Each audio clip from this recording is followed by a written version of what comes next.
Estamos de volta com o programa Conexões, hoje conversando sobre a virtude da coragem, com o sociólogo e professor da PUC Minas, Juracy Amaral. E você pode participar com a gente pelo Facebook, pelo WhatsApp ou pelo telefone. Juracy, como se educar espiritualmente para a coragem?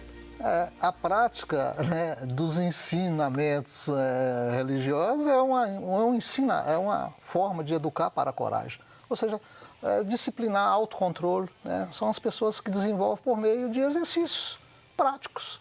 Ou seja, a pessoa que tem uma capacidade de se concentrar, né, e se for treinado, assim como os esportistas de uma maneira geral, eles precisam de uma forma de concentração, de autocontrole.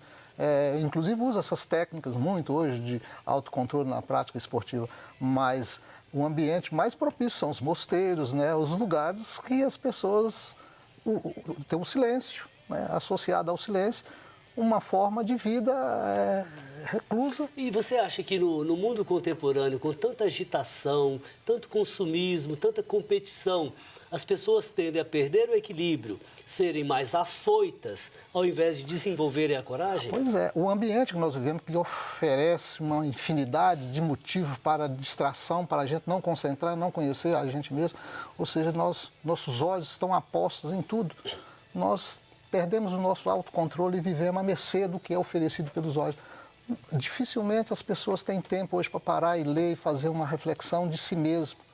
Então, a introspecção é um dos problemas maiores que a gente tem, que ninguém faz isso mais, ninguém se conhece. Quanto mais isso se distancia da realidade de cada um, mais vulnerável ele fica, mais agressivo, mais insuportável com ele mesmo. E aí parte para a forma mais desumana possível, porque os indivíduos que são treinados, que têm capacidade de equilíbrio, né? Claro que isso não é de uma vez para sempre. Não é, né? Isso é um treinamento, a vida contínua. Um aprendizado. Se aprende para continuar a aprender. Eu acredito que a educação, né, da coragem, para o ato de viver, isso é a vida toda. Cada época a gente aprende uma coisa e isso supera. Né? Viver é isso, você superar a cada dia. Né? Inclusive a gente não envelhece, o envelhece é o corpo. Né? Porque o a espírito mente não envelhece. Não envelhece porque ele está sempre na procura do bem viver, da condição. Quando treinado, quando as pessoas passam a fazer a autorreflexão e tudo, leva a uma condição mais equilibrada. Ontem eu me encontrei com um ex-aluno, que está com 43 anos. Ele falou assim: ô Padma, você está velho, mas está novo. É a realidade. Né? As pessoas, né, eu acho até um termo, essas pessoas ficam discutindo muito aí a questão de maioridade, melhor idade, velhice e tal. É uma discussão muito A vida tem um ciclo. Tem um ciclo. A gente é chamado a aprender, a praticar, vamos dizer assim, determinados atos que dão sentido para a vida, mas ela vai passando também. Vai passando e viver implica morrer. Né? Agora, como diz São Paulo, né? Enquanto esse corpo de morte vai padecendo, deve crescer em mim o homem espiritual. Porque se não crescer a via espiritual, a vida cai no absurdo. Então, o que envelhece é o corpo. A mente tem que ser treinada, cultuada, né, no sentido de trazer a juventude constante. Não é um indivíduo velho fisicamente que é velho. Quantos velhos fisicamente que têm uma mentalidade muito mais jovem do que... Contemporânea, aberta ao futuro, aberta, né? ao futuro, e aprender. Com certeza. O novo aprende, o velho não aprende. O velho quem é? Esses indivíduos conservadores, que criam obstáculos. Agora, isso aí que você está dizendo me assusta, porque no mundo todo, seja na política, seja na religião, seja nos processos educacionais, cresce o número de ultradireita, sobretudo na política e na religião. São pessoas que parece que para elas o mundo parou, está pronto e acabado, de repente parou até na Idade Média. O que você me diz disso? Eu acredito que são pessoas que se guiam pelo medo. Então, enfrentar o novo, né, é um tormento. Então, a pessoa se apega ao velho porque é mais confiável, porque ela acha que ele controla aquilo, não controla. Bom, eu tenho aqui várias participações, primeiramente da Carla Abreu, do bairro Santa Inês. A Bíblia cita inúmeras vezes a frase: não tenhas medo. o medo é apenas o início necessário para você exercer a coragem. Bom, Carla, falamos disso aqui e é verdade, por vários momentos, não tenhais medo. É isso que eu estou convosco todos os dias até o final dos tempos. Fraterno abraço. O Robson Brito diz o seguinte: coragem é mais do que uma virtude, é um posicionamento do sujeito frente ao que a vida nos desafia, principalmente em uma sociedade desigual como a nossa. É assim mesmo? A coragem é uma virtude ativa, Juraci? A coragem é uma virtude ativa, mas para o bem. Nós não podemos admitir que o animal, eu gosto de pegar o exemplo do animal, um animal filhote que sai do seu ninho, que voa, ou um animal que precisa de estar aprendendo a viver, é coragem? É coragem, mas não é virtude. Então, é apenas um instinto. É o instinto de vida. Nós temos esse instinto de morte. É tanto falado. A diferença do ser humano é que ele pode mudar o instinto, ele pode direcioná-lo, pode canalizá-lo. A razão que entra como guia. Então, aí é virtude. Né? Coragem como virtude implica superar o medo, mas para o bem. Agora, falar em medo, hoje as pessoas parecem que têm muito medo. Tem gente que não sai de casa, que morre de medo, tem medo de tudo. Como vencer isso? Medo de doenças, né? Fala em câncer, então, morre de medo. Medo de terror, medo de violência. E se apega a isso, não, inibe a vida. Ou seja, por medo, ele deixa de viver. Então, a própria condição do medo impede o covarde. Você acha que no dia a dia seria importante, nas pequenas relações, como formiguinha, que a gente desenvolva, por exemplo, a confiança uns nos outros? Uma sociedade que não desenvolve a confiança, ela adoece.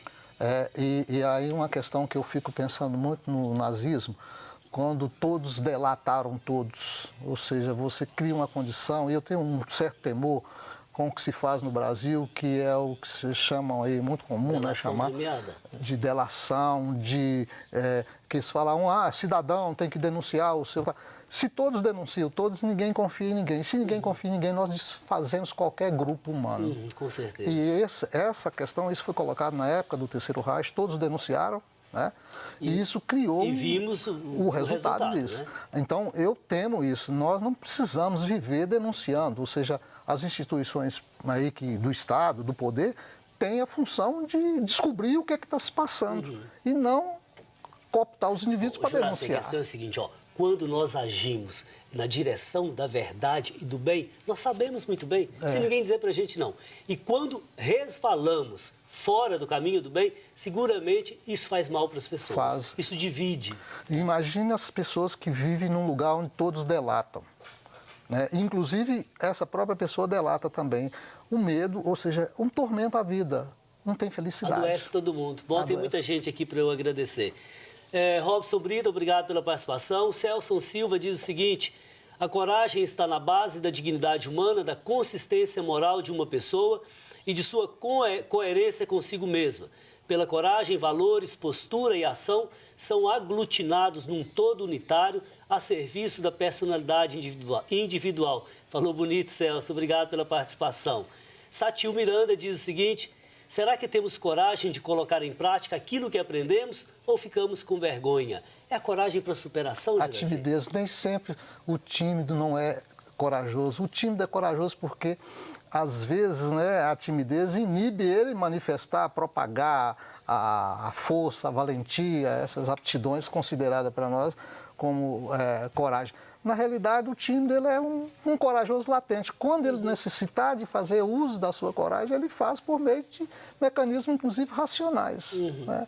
Agora, tem a condição do instinto. Às vezes, as pessoas, na hora da dificuldade de se salvar, do instinto de sobrevivência, ele pratica a coragem aí, né, de vencer. Ok. Bom, aproveito aqui para agradecer a participação da Fátima Silva, Regina Passos, Marcos Teófilo, Maísa Miranda. Fraterno abraço para vocês. Bom, Juraci, nosso programa está indo para o final. Vamos ao ping-pong? Vamos. Vamos lá. Medo. Obstáculo para o viver. Sabedoria. É a forma de conduzir a vida de forma parcimoniosa, de forma digna. Atitude. Luta para superar o medo. Conflito. conflito é a indiferença com a oposição. E coragem? Coragem é a superação do medo. Por fim, devemos construir diques de coragem para conter a correnteza do medo. Martin Luther King. Bacana. Eu acho que a sociedade se constrói construindo diques para Conter o medo. conter o medo. É o grande vilão hoje da sociedade contemporânea, é o medo de viver, inclusive. Coragem, a vida tem sentido, nós podemos mais. Juraci, muitíssimo obrigado. Obrigado. Até a próxima. Até a próxima. Bom, a coragem não reside apenas na ousadia e na força. Ela também habita na atitude realizada com sabedoria. Na próxima semana estaremos de volta com o programa Conexões Espiritualidade Cotidiano, aqui pela TV Horizonte, emissora da Catedral, Rede de Comunicação Católica. Fraterno abraço.